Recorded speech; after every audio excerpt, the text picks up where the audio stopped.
कृष्ण कृष्ण कृष्ण हरे हरे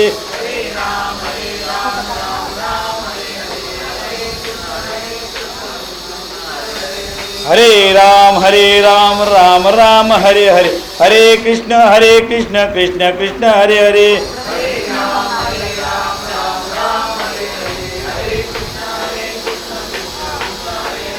हरे राम राम राम हरे हरे हरे कृष्ण कृष्ण कृष्ण हरे हरे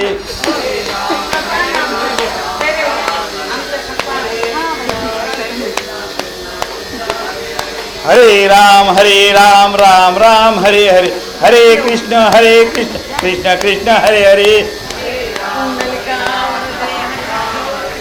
श्री ज्ञानदेव तुकाराम पंढरीनाथ भगवान की जय माऊली ज्ञानेश्वर महाराज जगद्गुरु संत तुकाराम महाराज की जय श्रीमद सद्गुरु सच्चिदानंद श्रीपाद बाबान की जय श्रीमद सद्गुरु सच्चिदानंद रामदास बाबान की बोलो रे भाई साहब संतन की जय अवधूत चिंतन श्री गुरुदेव दत्त दत्त गोपाळ कृष्ण भगवान की जय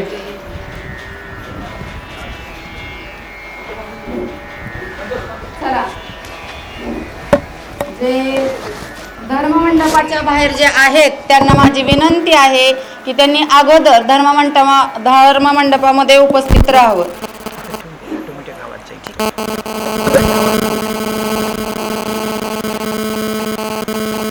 हरे राम राम राम हरे हरे हरे कृष्ण कृष्ण कृष्ण हरे हरे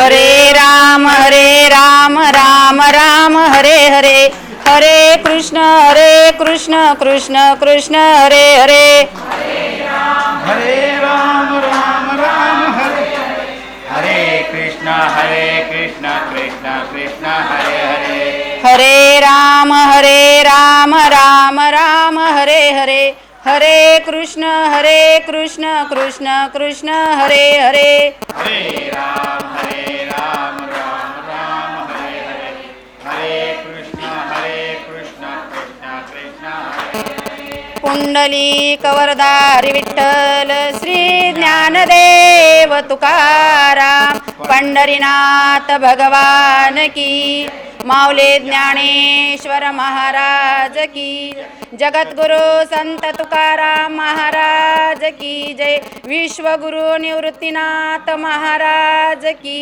जय या की जय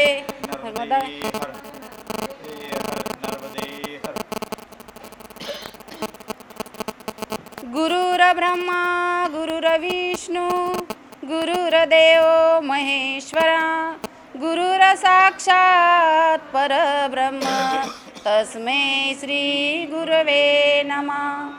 सर्वमंगलमांगल्ये शिवे सर्वार्थसाधिके शरण्ये त्र्यंबके गौरी नारायणी नमस्तुते.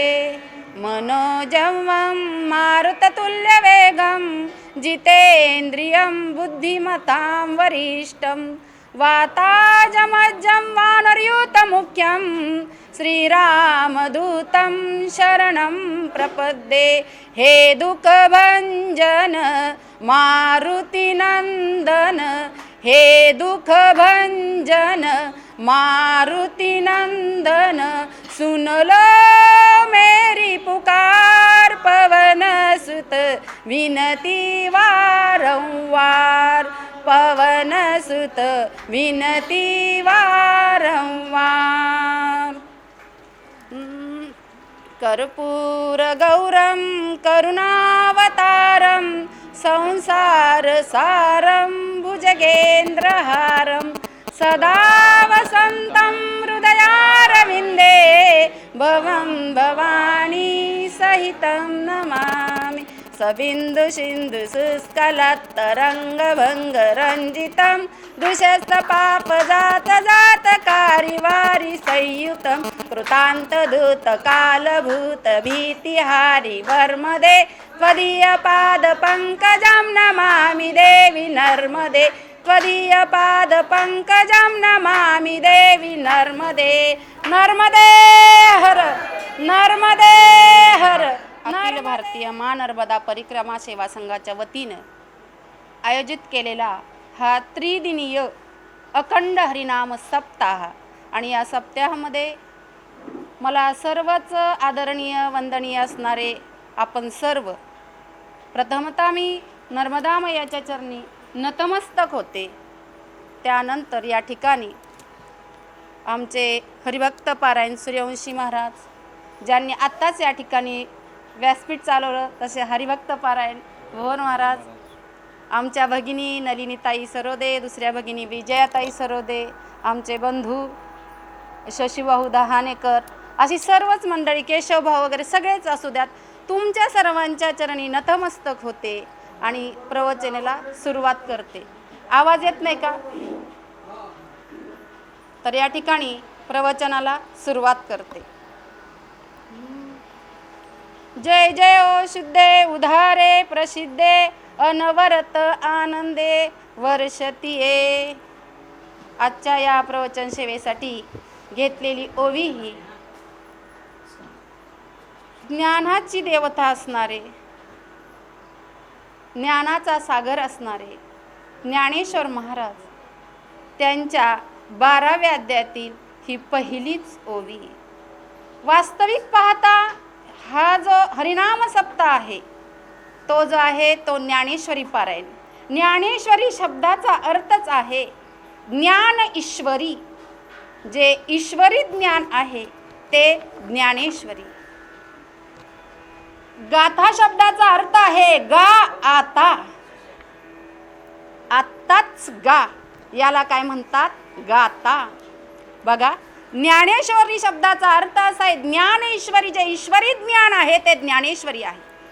गा आता, आत्ताच गा, त्याला गाथा म्हणतात.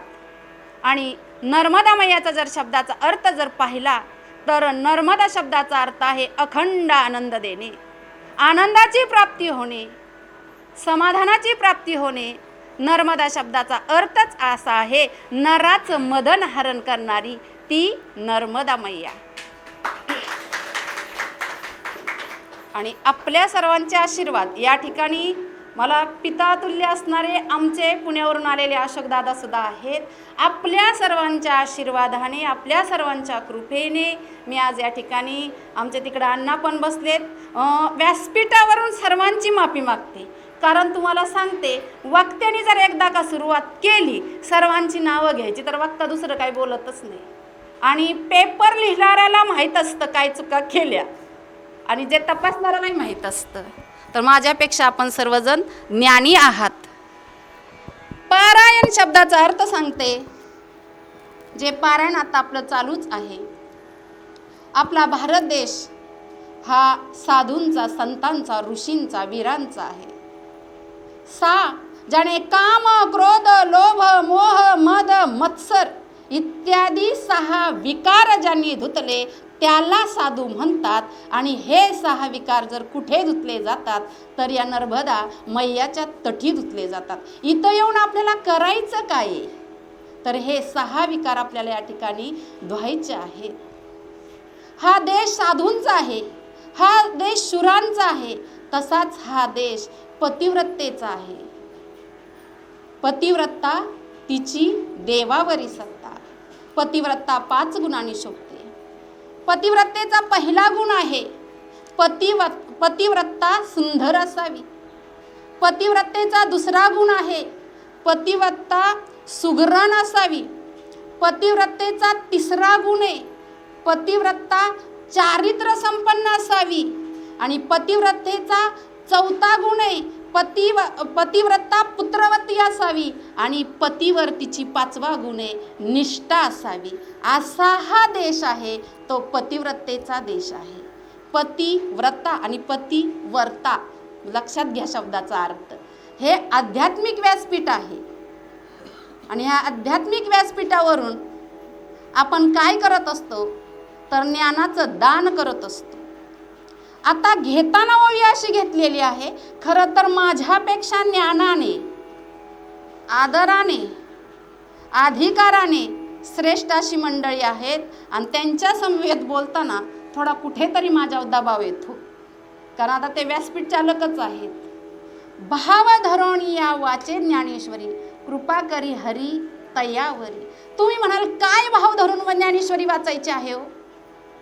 खरंच सांगतानाच मी सांगितलं, ज्ञान ईश्वरी, जे ईश्वरी ज्ञान आहे ती ज्ञानेश्वरी आहे आणि ती सरळ अशी कशी पण वाचायची नाही, तर ती भाव धरून वाचायची आहे. आणि तुमचं आमचं फार मोठं भाग्य आहे की असं हे ज्ञानेश्वरी पारायण आपण एवढ्या पवित्र तीर्थक्षेत्री करत आहोत. हे कोणाच्याही भाग्यात नाही, हे आपल्या भाग्यात असावं लागतं.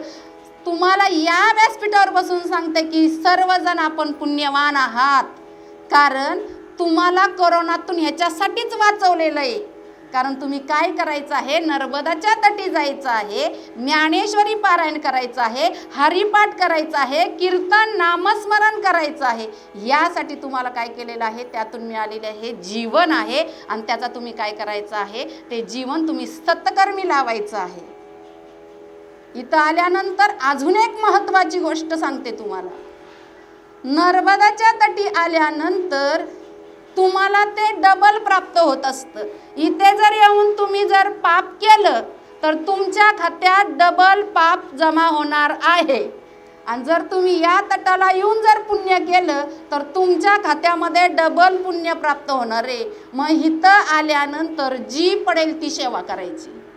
असं नाही फक्त प्रवचनकारांनी प्रवचन करावं, कीर्तनकारांनी कीर्तन करावं, व्यासपीठ चालकांनी ज्ञानेश्वरी वाचावी, हरिपाठ करणाऱ्यांनी हरिपाठ म्हणावा, काकडा करणाऱ्यांनी काकडा म्हणावा, स्वयंपाक करणाऱ्या आमच्या आचारी भावांनी स्वयंपाक करावा, तुम्ही आम्ही झाडू मारावा, तुम्ही प्रसाद वाटावा.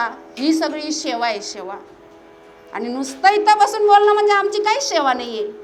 खरी सेवा ती आहे. म्हणून इथं आल्यानंतर तुम्ही ती सेवा केली पाहिजे.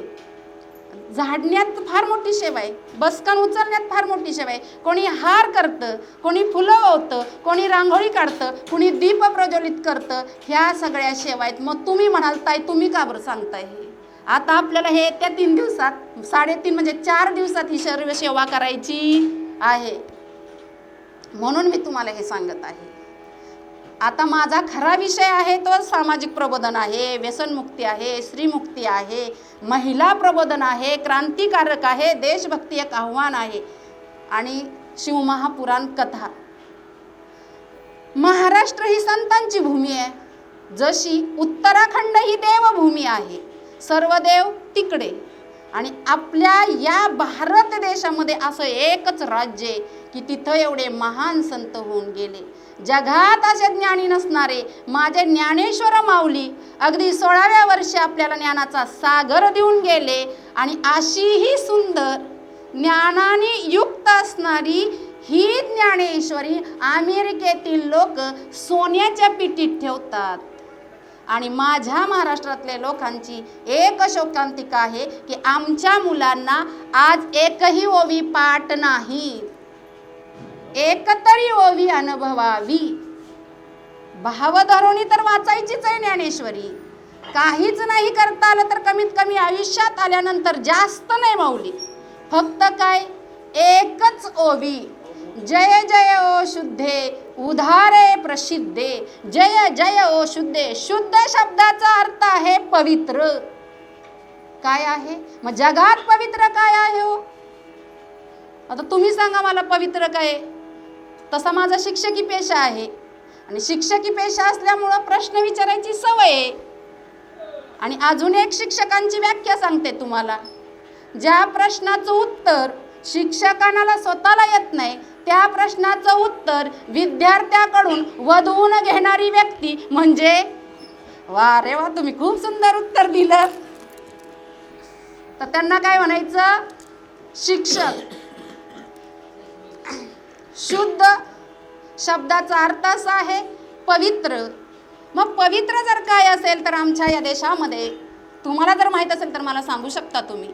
ताई सांगा, नुसतं बघू नका. तुम्हाला काय वाटतं पवित्र आहे आमच्या देशामध्ये? तर आमच्या देशामध्ये 3 गोष्टी पवित्र सांगितल्या. एक कामधेनू सांगितली पवित्र आहे, गंगा सांगितली पवित्र आहे, आणि अजून काय? चिंतामणी सांगितलं पवित्र आहे.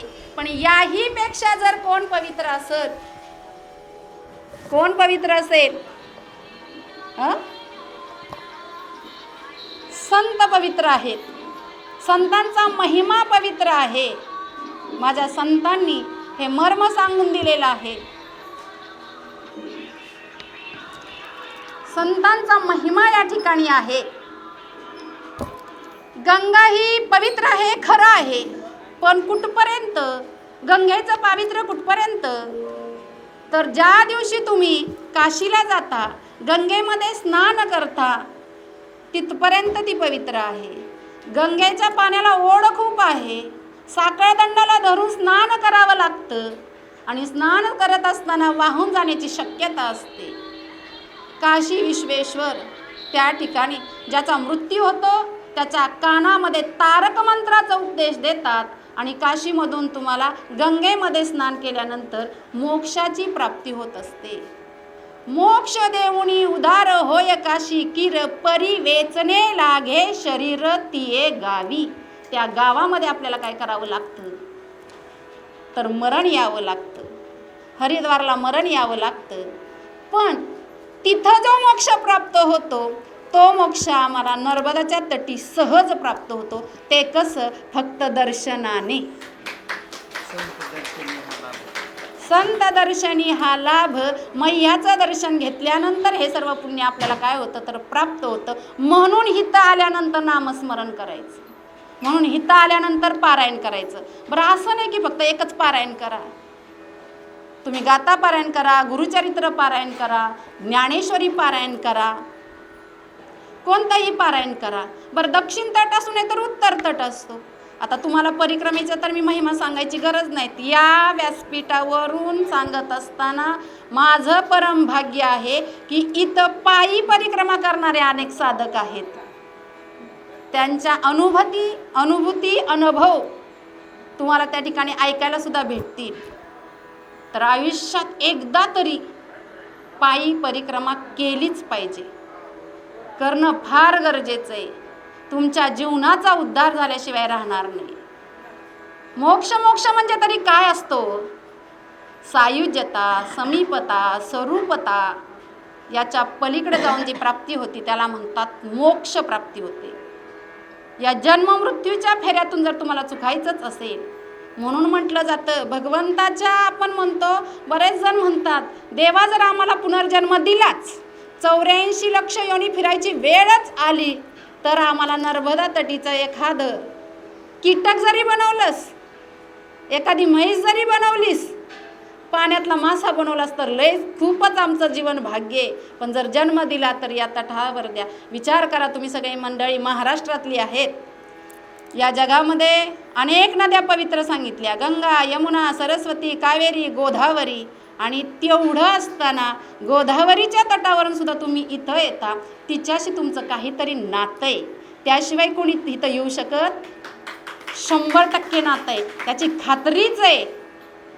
आणि एकदा का तिची ओढ लागली ना, तुम्ही एकदा स्नान करा. मी लिहून देते, लिहून. तुम्ही परत येताना 2 महिन्यांनी, 6 महिन्यांनी, वर्षांनी मैयाकडे येणार म्हणजे येणार. जशी आई मुलावर प्रेम करते ना, ते दिसत नाही, प्राप्त होतं, प्राप्त. त्याची अनुभूती येते. परत परत तुम्ही येणार. कितीही कामाचे व्याप असू द्या, कितीही तब्येत खराब असू द्या, कसंही ऑपरेशन झालेलं असू द्या, कोणताही सण असू द्या, पण जशी बाळाला आईची ओढ लागते, आईला जशी लेकराची ओढ लागते, गाईला जशी वासराची ओढ लागते, लागते. हरणीला जशी पाडसाची ओढ लागती, संताला जशी भक्ताची ओढ लागते ना, तशी माझ्या नर्मदा धारकांना, नर्मदा सेवेकरींना आम्हाला ओढ लागते हो, तिची ओढ लागते. हा माझा अनुभव आहे. पहिल्यांदा ओंकारेश्वरमध्ये मी स्नान केलं आणि त्यानंतर मैयाचं माझं नातं जुळलं. प्रत्येक महिन्याला मी एकदा तरी येतेच. खरं तर 15 दिवसालाच येते मैयाच्या तटी, एकदा तरी स्नान करून जाते. पण महिना माझा तेव्हापासून आजपर्यंत चुकलेला नाही. अक्षरशः डोळ्यात पाणी येतं. आपलं दुःख आजपासून तुम्हाला जर सांगायचं असेल तर तिला सांगावं. परीक्षा घेणार ती तुमची. आपलं जर दुःख असेल तर फक्त आणि फक्त तुम्ही तिलाच सांगायचं आहे. म्हणून परिक्रमा आयुष्यात करा. वारी तर तुम्ही करताच पंढरपूरची.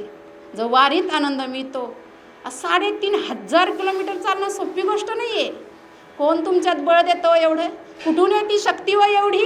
तीच माझी मैया शक्ती देते हो तुम्हाला, तीच मैया शक्ती देते. आणि म्हणून जशी गंगा पवित्र आहे तशी माझी नर्मदा मैया पवित्र आहे. जय जय ओ शुद्धे. शुद्ध जर जगात काय असेल, जी गंगा शुद्ध आहे तीच माझी नर्मदा मैया शुद्ध आहे. मग होतं काय?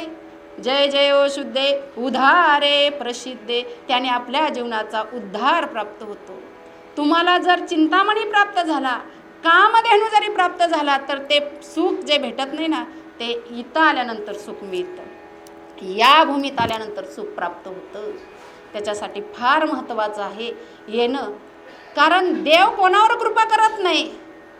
संत कृपाळू आहेत, संत दानशूर आहेत.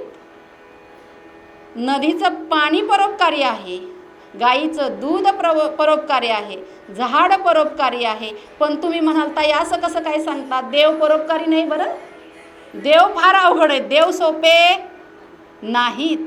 जीवनात पहिली प्राप्ती असते ती गुरुची असते, दुसरी प्राप्ती असते ती संतांची असते आणि तिसरी प्राप्ती असते ती भगवंताची असते. अशी सहज प्राप्ती होत नाही. अगदी ताई आमच्या भारावून गेल्यात की ताईंच्या डोळ्यातून अश्रू यायला लागलेत. ताई खरंच आहे, गुरु शिवाय संत नाही, संताशिवाय भगवंत नाही. आणि गुरुची एकदा का आपल्यावर कृपा झाली की हे सर्व आपल्याला काय होत असतं, प्राप्त होत असतं. जय जय ओ शुद्धे उद्धारे प्रसिद्धे. उद्धार जर होत असतो तर आपला याच मार्गाने गेल्यानंतर उद्धार होत असतो. आपण पवित्र होत जातो, आपली मनोवृत्ती बदलते, वाईट विकारांचा नाश होतो. पण केव्हा? हरिमुखे म्हणा, हरिमुखे म्हणा, पुण्याची गणना कोण करी. हरी हरी द्विरुक्ती वापरली, 2 वेळा म्हटलेलं आहे भगवंताने हरी हरीच म्हणा, बाकी काहीच म्हणायची गरज नाही. साधं इथं येऊन राम राम जरी म्हटलं तरी भरपूर झालं. नर्मदे हर म्हटल्याबरोबर तुमच्यात एक एनर्जी येते. कुठेही जा तुम्ही. या ठिकाणी प्रवचनामध्ये आमचे आदरणीय वंदनीय महंतजी स्वामी आले. त्यांचं सर्वांनी टाळ्या वाजून स्वागत करायचं आहे. आनंदाची प्राप्ती होत असे आणि ती कशी? वर्षानुवर्ष झाली पाहिजे. म्हणून याच्यात खंड पडता कामा नये.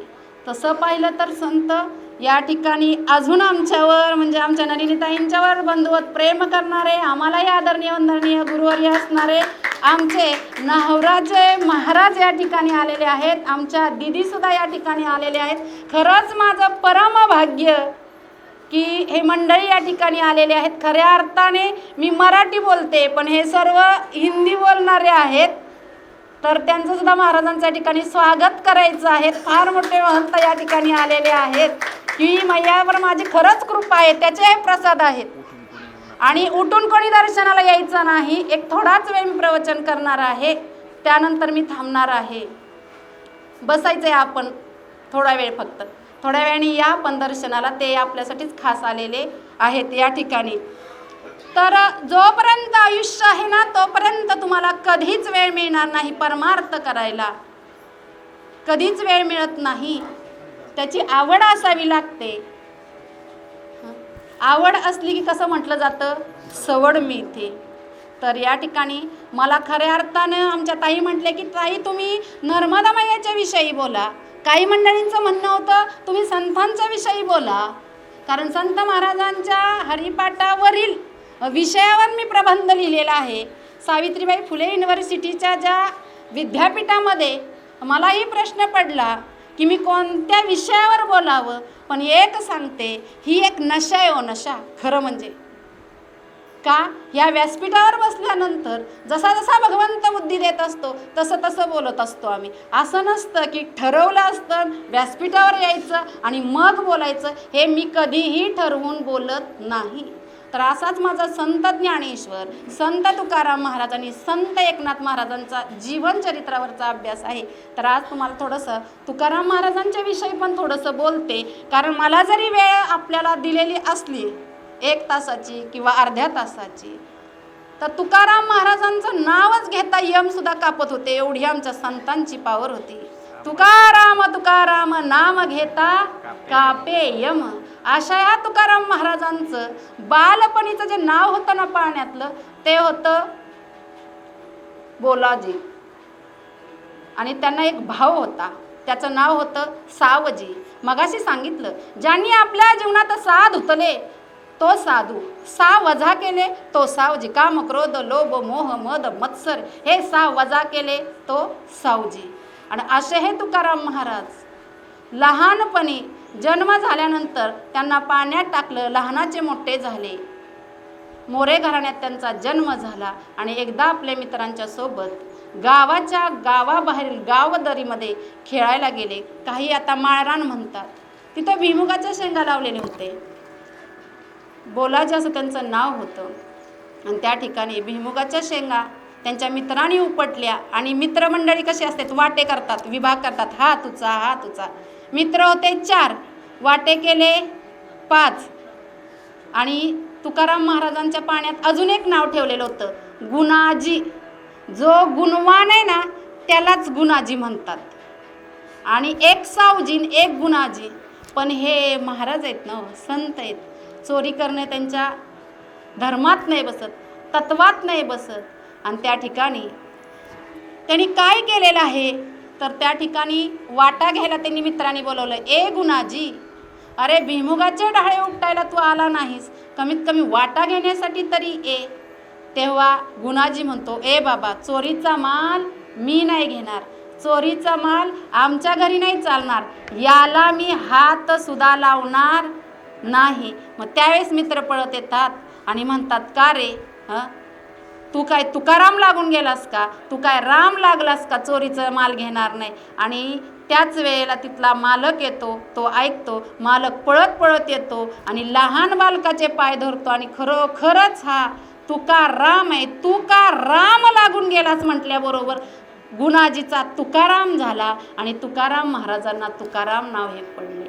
अशा या तुकाराम महाराजांची आपल्या जीवनात भक्ती कशी असते. भंडाऱ्याच्या डोंगरावर केवळ दगडाचे टाळ वाजून हजारो अभंग गायले, हजारो. आज 350-400 वर्षाचा काळ लोटला तरी ते अभंग भंग पावले नाहीत.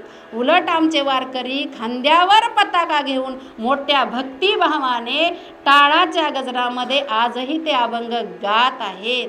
एवढंच नव्हे तर तुकाराम महाराज म्हणतात, जाळोनी संसार बैसलो अंगणी. अहो, जाळोनी संसार ते काय बसलेले आहेत, तर अंगणामध्ये बसलेले आहेत. आणि अशा तुकाराम महाराजांच्या जीवनामध्ये अनेक संकट आली. त्यांच्यासारखा दानशूर संत नाही. 400 एकर जमीन दान केली. आम्ही तुम्हाला इथं म्हणत नाही दान करा, 400 एकर जमीन काय 4 गुंठासुद्धा आपण करू शकत नाही. पण दुष्काळाच्या काळामध्ये बरं का महाराज 400 एकर जमीन तुकाराम महाराजांनी काय केलेली आहे, दान केलेली आहे. बरेच लोक म्हणतात तुकाराम महाराजांना 2 बायका होत्या.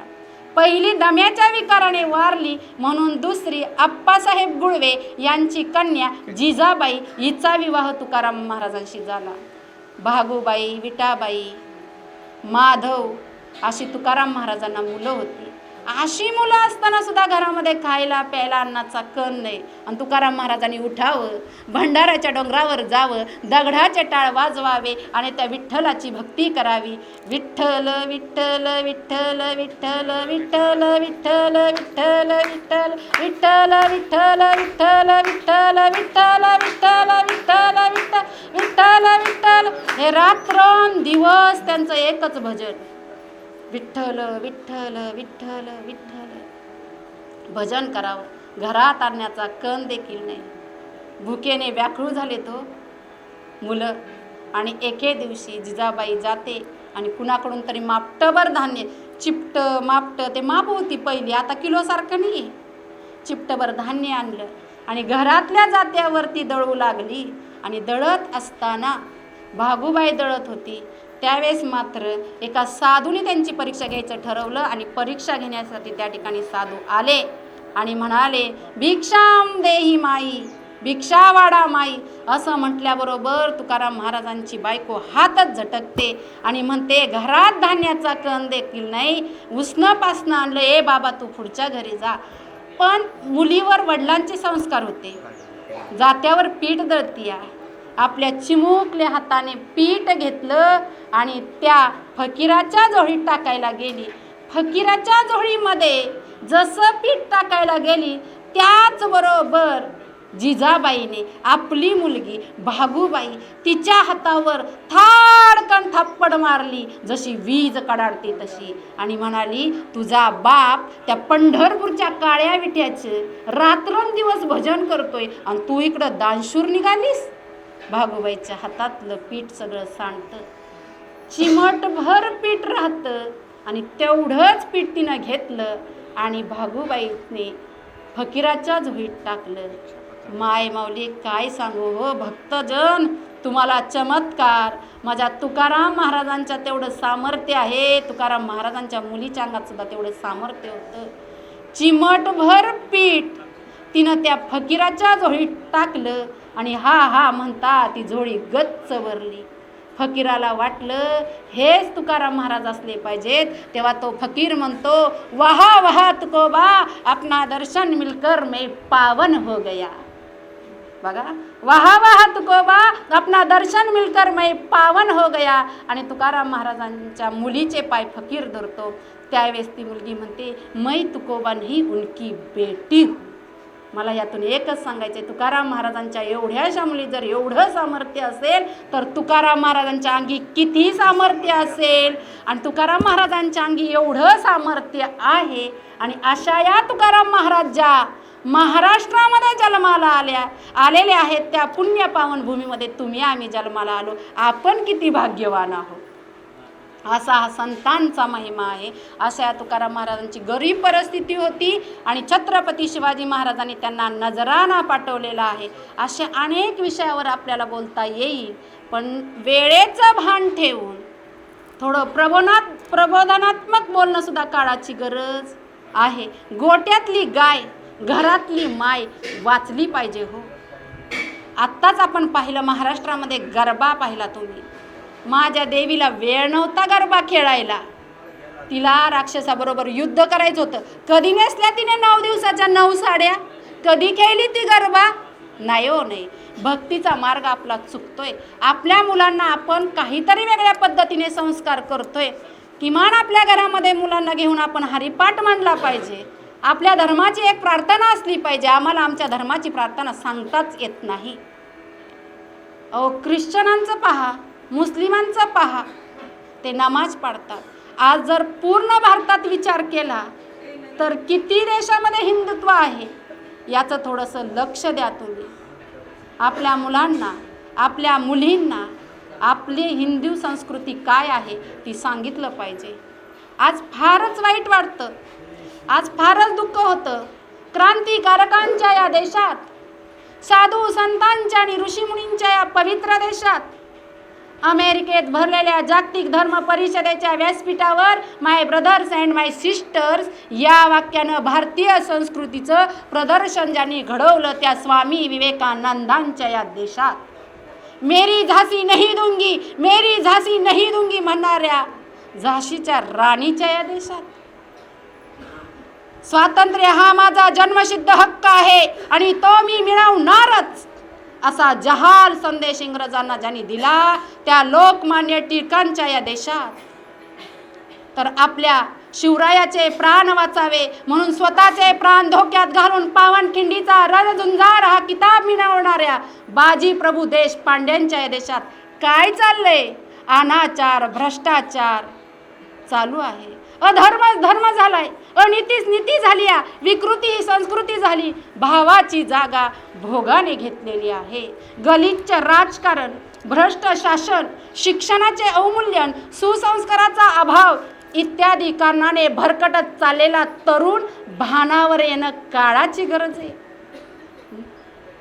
आपण पाहतो इकडे राब शेतकरी राबत आहे आणि तिकडे फक्त आणि त्याच्या मालाला नुसत्या रास्त भाव देण्याच्या नुसत्या घोषणा होत आहेत. आमचे शशुभाऊ शेतकरी आहेत, तुम्ही सर्व मंडळी शेतकरी आहेत, तुमच्या मालाला फक्त भाव द्यायच्या नुसत्या घोषणा होत आहेत आणि तिकडे करोडो रुपये क्रिकेटच्या सामन्यावर उधळले जातात. कॅन्सर, एड्स सारख्या अनेक रोगाला तरुण बळी पडत आहेत. व्यसनाधीनता हा उग्र राक्षसांच्या तरुण पिढीमध्ये ग्रासत आहे. व्यसनरूपी राहून आजच्या तरुण पिढीला गिळकृत केलेला आहे. समाज हा व्यसनाधीन झालेला आहे. समाजाला भानावर येणं काळाची गरज आहे. धर्माचं ज्ञान असलं पाहिजे. देशातली गाय वाचली पाहिजे. गव्वा से क्या नाता है, गव्वा तुम्हारी माता आहे, ती आपली आई आहे, तिचं रक्षण झालं पाहिजे. फार गोष्ट अवघड आहे. या व्यासपीठावर बोलताना मर्यादा आहे, म्हणून आज बोलायची तर फार इच्छा होते, पण बोलण्याच्या ओघात अपशब्द जायला नको. फार भीती वाटते, पुढचं भविष्य फार अवघड आहे.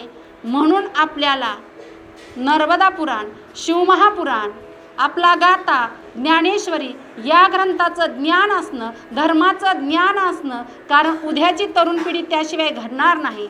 संत स्वामी विवेकानंद सुद्धा सांगून गेले, ज्या देशामध्ये सूर्य उगवत नाही त्या देशामध्ये मी प्रकाश देतो. व्यसनरूपी राहुणे खरंच ग्रासलेला हा समाज आहे. तर आपल्यापासून सुरुवात झाली पाहिजे. आपण दुसऱ्याला न सुधरवता आपण घरातूनच आपली सुधारणा केली पाहिजे. सगळ्यात मोठा जर व्हायरस असेल तर मोबाईल आहे. मोबाईल ही चीज अशी आहे, त्याचा जर वापर केला तर चांगलंच घडतं आणि त्याचा जर चुकीचा वापर केला तर वाईटच घडतं. पूर्वी असं होतं, टी म्हणजे ताबडतोब, व्ही म्हणजे वाटळं, ताबडतोब वाटळं करणारा टी व्ही होता. पण आता ताबडतोब वाटळं करणारा मोबाईल झालेला आहे. मोबाईल शिवाय लोक जगूच शकत नाहीत. हे जीवनाचं साधन आहे का? हे जीवनाचं साधन नाही हो. आजच्या प्रवचनातून हेच घेऊन जा. मोबाईल जीवनाचं साधन नाही. जीवन जगण्याचं साधन जर काय असेल तर हे आहे.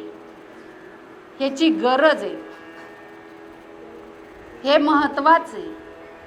म्हणून संतांचं चरित्र मी सांगत असताना संतांनी आपल्या पुढे हेच सांगितलं. भावधरणी या वाचे ज्ञानेश्वरी हा अभंग ज्या वेळेस नाथबाबांनी लिहिलेला आहे, जरी हा अभंग जरी या ग्रंथामध्ये असला तर ते लिहिणारे जे आहेत ते माझे नाथबाबा आहेत. आणि नाथबाबांना का गरज पडली या अभंगाची? अहो, मोगलांनी राज्य केलं भारतावर, सगळीकडे बोंगळा कारभार चालू होता. पंढरपूरचं मंदिर, तुळजापूरचं मंदिर, ही सर्व मंदिरं मोगल तोडायला लागले. आणि तेव्हा मात्र मग देवाला आळवणी घातलेली आहे नाथबाबांनी. कोल्हापूरची अंबाबाई, सप्तशृंगी माता, दार उघड बाया दार उघड, तू का दार उघड, का तू दार बंद करून बसलेली आहेस, बाहेर काय चाललंय बघ. आणि त्या कालखंडामध्ये हा अभंग लिहिलेला आहे बरं का भोर महाराज. तो जो अभंगाची निर्मिती आहे ना, ती सामाजिक, सांस्कृतिक, धार्मिक स्थिती बघून त्या अभंगाची निर्मिती झालेली आहे. आणि मग वाटलं नाथबाबांना की समाज जागृत झाला पाहिजे. या ग्रंथामध्ये काय नाही, 56 भाषेशी केलाशी गौरव, 56 भाषा आहेत यामध्ये. ह्या ओव्या जर वाचल्या तर हृदयविकार तुम्हाला होणार आहेत. ती कारणं शास्त्रीय आहेत, काही वैज्ञानिक असतात, काही शास्त्रीय असतात आणि काही काय असतात आध्यात्मिक असतात. तर तुमचं भाग्य आहे की 3 दिवसामध्ये हे पारायण तुमच्याकडून होत आहे. आणि त्याची काय फलश्रुती आहे ते नक्की शेवटच्या दिवशी तुम्हाला महाराज सांगणार आहेत. याची फलश्रुती तुम्हाला नक्की महाराज त्या ठिकाणी सांगणार आहेत. म्हणजे तुम्हाला कळल की किती ते महत्त्वाचं आहे आणि मैयाची कृपा तुमच्यावर आहेच म्हणून तुम्ही या ठिकाणी आलेला आहात. तर या ठिकाणी आजच्या या वेळेमध्ये अजून करायचं का 11 वाजेपर्यंत 11 वाजेपर्यंत चालू त्यानंतर ते महाराज आलेले आहेत ना ते बोलते ना मग त्यांनाच देते ना मग थांबा ना झालं माझे वेळ ठीक आहे थोडंसं ठीक आहे हां एक थोडंसं वेळ ॲडजस्ट करायचा. तर या ठिकाणी जेवढे हे ग्रंथ महत्त्वाचे आहेत त्याचबरोबर नर्मदा पुराण असो किंवा शिवमहापुराण असो आपल्याकडे जे 18 पुराणं आहेत ते असोत प्रत्येक पुराण हे काय आहे महत्त्वाचं आहे आणि मैयाचा आणि माझ्या भोलेबाबांचा जवळचा संबंध आहे आणि भोलेबाबांचा आणि नाथ संप्रदायाचा वारकरी संप्रदायाचा अत्यंत जवळचा संबंध आहे. तुम्ही आम्ही जिथं राहतो त्या 12 ज्योतिर्लिंगांपैकी एक ज्योतिर्लिंग असणार आहेत ते म्हणजे त्र्यंबकेश्वर भगवान आणि त्या त्र्यंबकेश्वर भगवंताच्या सानिध्यातून कनकन विरादिनी नर्मदाच्या तट्टी आपण आलेला आहोत आणि तिथला प्रसाद घेऊन तिथला आशीर्वाद घेऊन आपण या ठिकाणी आजच्या कार्यक्रमाला खरा प्रारंभ केलेला आहे. भोलेनाथांचा संतांचा जवळचा संबंध आहे. तुम्ही जर पाहिलं सदाशिवाचा अवतार स्वामी निवृत्ती दातार जे भोलेनाथ आहे ते साधेसुधे नाही तर साक्षात हा निवृत्तीरायांचा काय आहे तर अवतार आहे. बरं विष्णूंचा अवतार ते कोण आहेत म्हणजे ज्ञानेश्वर महाराज आहेत. ब्रह्माचा अवतार जर कोणी असेल तर माझे सोपान आहेत आणि आदिशक्ती जर कोणी असेल तर माझी ती मुक्ताबाई आहे. संत जनाबाई संत मुक्ताबाई संत मीराबाई संत सखूबाई त्यांची परंपरा चालवणाऱ्या तुम्ही आम्ही आहोत आणि तिथली ही परंपरा आपली आहे. संप्रदाय कुठलाही असो फक्त भाव आणि भक्ती ही श्रेष्ठ आहे. 12 ज्योतिर्लिंगांपैकी एक ज्योतिर्लिंग तिथं आहे. गोदावरी मैहेचा उगम तिथून झालेला आहे. जी गंगा आणि गोदावरी तीच आहे आणि तीच ही नर्मदा मैया आहे. फक्त नाव वेगळं आहे. तिचं पावित्र्य तिचं जल तिचा महिमा मात्र सेम आहे. यामध्ये श्रेष्ठ कनिष्ठ असा भाव करायचा नसतो. ते पातक आहे बरं हे एक महत्त्वाचं आहे. यामध्ये कोण श्रेष्ठ आहे आणि कोण कनिष्ठ आहे हा म्हणण्याचा अधिकारच तुम्हाला आम्हाला दिलेला नाही आणि आपण ते म्हणू पण शकत नाही. ते एक पातक आहे. आपल्यासाठी ते सगळंच काय आहे पवित्र आहे आणि महत्त्वाचं आहे. याचं पण आपल्याला या ठिकाणी काय झालं पाहिजे भान राहिलं पाहिजे. आणि आपला हा विषय खऱ्या अर्थाने असा चालू होता की तुकाराम महाराजांचं जीवनचरित्र सांगत होते मी. तुकाराम महाराजांचं जीवनचरित्र सांगत असताना तुकाराम महाराजांची अशी ही गरीब परिस्थिती सगळं त्यांनी दुष्काळात दान केलं आणि माझ्या छत्रपती शिवाजी महाराजांना दया आली. हिंदवी स्वराज्यांची त्यांनी स्थापना केली असे छत्रपती शिवाजी महाराज असा एक आदर्श राजा आपल्या महाराष्ट्राच्या भूमीवर होऊन गेला की त्यांनी जगावर राज्य केलं. असं परत व्यक्तिमत्व होणंच नाही. हा साक्षात तुळजाभवानीचा तो प्रसाद होता आणि असा हा आदर्श राजा आणि अशा या आदर्श राजाला वाटलं की आपण काहीतरी मदत केली पाहिजे तुकाराम महाराजांना म्हणून त्यांनी काय केलेलं आहे नजराना पाठवला. बघा हाती घोडे अनेक दागिने मोती माणिक असा हा नजराणा घेऊन त्यांचे शिपाई तुकाराम महाराजांच्या घरी देहूला आले आणि देहूला आल्यानंतर काय केलेलं आहे त्या ठिकाणी तुकाराम महाराजांच्या घरी गेले. तुकाराम महाराजांच्या पत्नी जिजाबाईला आनंद झाला. हो घरचा 18 विश्व दारिद्र्य त्यामध्ये हा नजराणा आणि नजराणा आल्यानंतर काय केलं तिचा तिने स्वीकार केला. घरात आनंद माधवनी भागूबाईंनी नवीन कपडे घातले. त्यावेळेची एक पैठणी शालू म्हणून होता तो शालू त्या ठिकाणी जिजाबाईंनी नेसला. तुकाराम महाराजांची रोजचं साधना भंडाऱ्याच्या डोंगरावर जायचं यायचं. घरी तर पहिलं तर आले तर त्यांना घरच ओळखना. घरी आले पाहता तर पत्नी मुलं एकदम व्यवस्थित. ते हळूच म्हणतात जिजा हे कुठून आणलंस तू.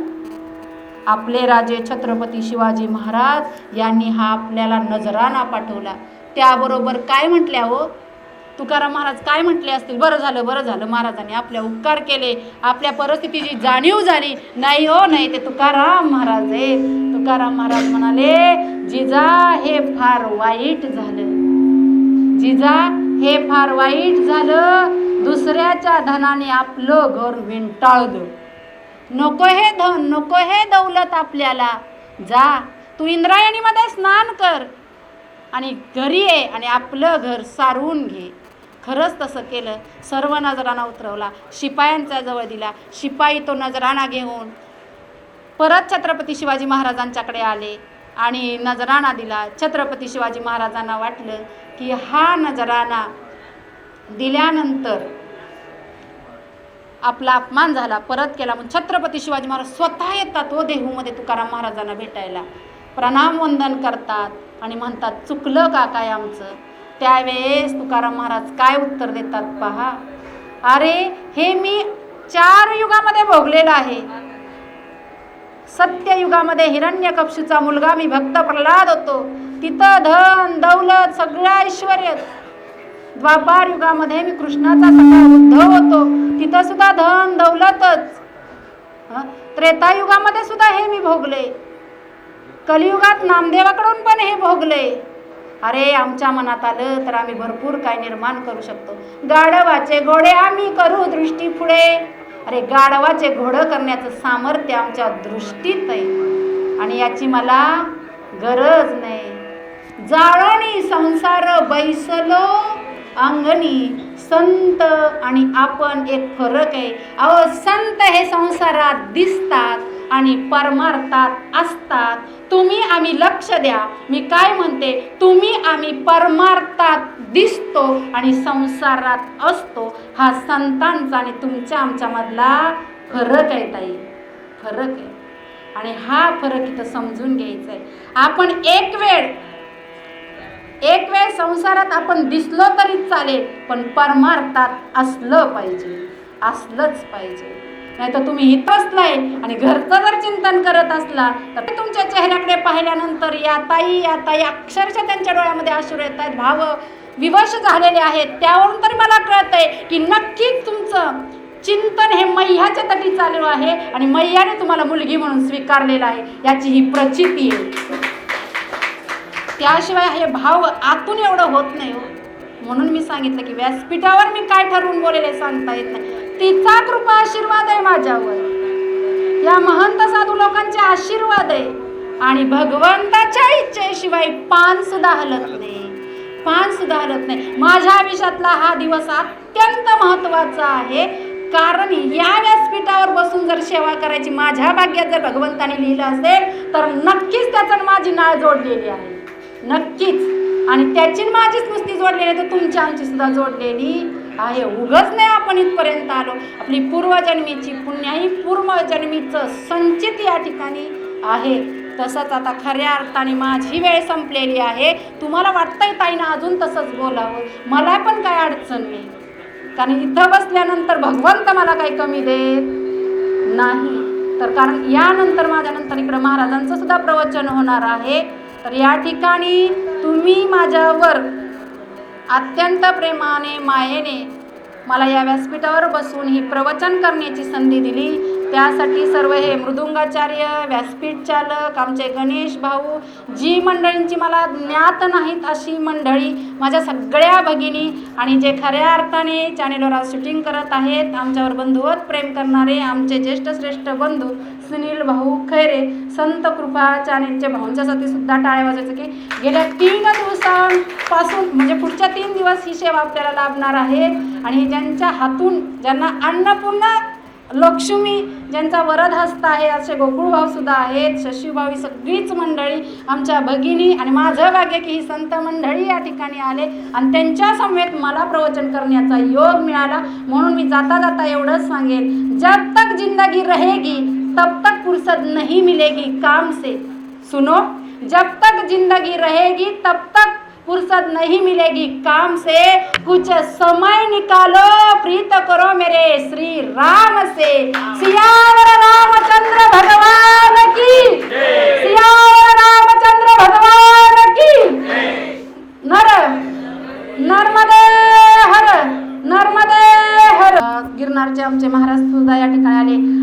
सगळ्यात महत्त्वाचं म्हणजे या ठिकाणी आता इथं उपस्थित नाही, आता गेले सकाळी जे मला गुरुस्थानी आहेत ते परमानंदजी गिरी महाराज. आणि हा जो सोहळा आहे या आश्रमाचे आधारस्तंभ आहेत आणि हे जे आनंदाचे क्षण आहेत, ही भक्ती आहे ज्यांच्यामुळे आपल्याला खरं प्राप्त होते, ते असे आदरणीय वंदनीय आमचे बंधू नारायण अण्णा चित्ते यांच्यासाठी खऱ्या अर्थानं जोरदार टाळ्या झाले पाहिजे. अण्णा आता थोडेसे बाहेर गेलेले आहेत, पण हे जे सगळं होतंय ते खरं तर त्यांच्यामुळेच होतंय. हे फार महत्त्वाचं आहे की त्यांचं एकच ब्रीद आहे बरं का आमच्या अण्णांचं. आणि आम्हाला नारायण अण्णा चित्ते एकच ब्रीद सांगत असतात की आश्रमामध्ये आलेल्या भक्ताचीच सेवा करा, बाकी तुम्हाला काहीच करायची गरज नाही. पण कोणत्या भक्ताची? जो पायी परिक्रमा करणार आहे, भले तो बसने परिक्रमा करणार आहे, त्याची सेवा करणं हे फक्त आश्रमाचं ब्रीद आहे. हे आपण कधीच विसरायचं नाही. आणि या सेवेसाठी तुम्ही सुद्धा आम्हाला सगळ्यांनी काय करायचं आहे? सहकार्य करायचं आहे. जेव्हा तुम्हाला वेळ मिळेल, तुम्हाला मी सेवेचं तर महत्त्व सांगितलंच, किती महत्त्वाची सेवा आहे, कोणती सेवा महत्त्वाची आहे. तर तुम्ही काय करायचं आहे, तर थोडे जसे आपल्याला जमाल असा वेळ काढून इथं येणाऱ्या नर्मदा पायी परिक्रमा करणाऱ्या भक्तांची आपल्याला काय करायचे आहे? सेवा करायची आहे. आणि आताच मी या ठिकाणी माझ्या सेवेला खऱ्या अर्थाने पूर्णविराम देते. आणि पुढील जे कार्यक्रमाचे नियोजन आता आमचे हरिभक्त परायण भोर महाराज नाही सूर्यवंशी महाराज पुढील नियोजन तुम्हाला कार्यक्रमाचं सांगत येतं. विठ्ठल पुंडलिक वरदाहरी विठ्ठल श्री ज्ञानदेव तुकाराम पंढरीनाथ भगवान की जय.